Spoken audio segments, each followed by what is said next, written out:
मुख्याध्यापक आणि पर्यवेक्षक माननीय काकडे अप्पा, माझे सर्व सहकारी आणि विद्यार्थी मित्रांनो,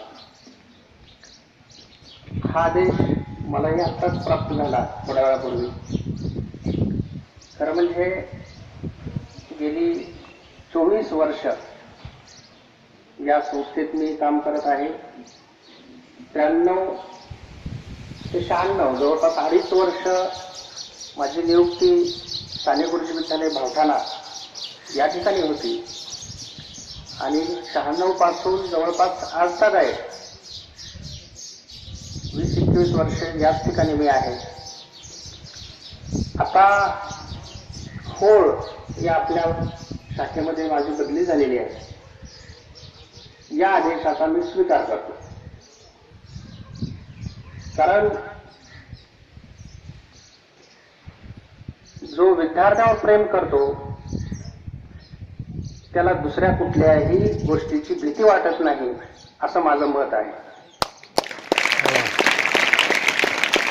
अगदी सुरुवातीपासून अगदी 2.5 वर्षाच्या कालावधीमध्ये सुद्धा मी माझ्या भावठाणा येथील कार्यकिर्दीमध्ये माझा वेगळा ठसा उमटवला होता आणि इथंही माझं नाव निश्चितच मी कोरलेलं आहे. अर्थात माझा स्वभाव असा आहे की आपण काम करायचं आणि या कामादरम्यान किंवा आपल्या नोकरी दरम्यान मग कोणीही असो, मुख्याध्यापक असतील किंवा त्याच्यापेक्षा वरिष्ठ असतील, यांच्या पुढं करणं आपल्याला जमत नाही.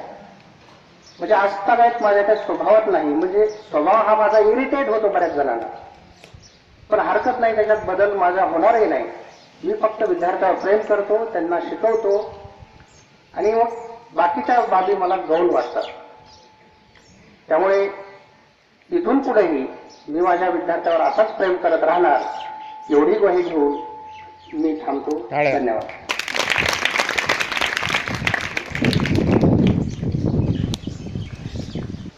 आदरणीय मुख्याध्यापक साहेब, आदरणीय पर्यवेक्षक साहेब व माझे सहकारी बांधव व शिक्षकेतर बांधव, आज जो माझा निरोप समारंभ भावठाणा या शाळेत क्लर्क या पदी झालेला आहे. मी 1995 रोजी महाराष्ट्र विद्यालय बालश्रम या पदावर काम करत होतो व 2012 नंतर मी भावठाण्याला गेलो व 2013 नंतर परत इथं आलो व चांगल्या पद्धतीने काम केलं व माझं प्रमोशन झालं. इथून पुढेही मी चांगल्या पद्धतीने काम करेन याची मी तुम्हाला ग्वाही देतो. धन्यवाद.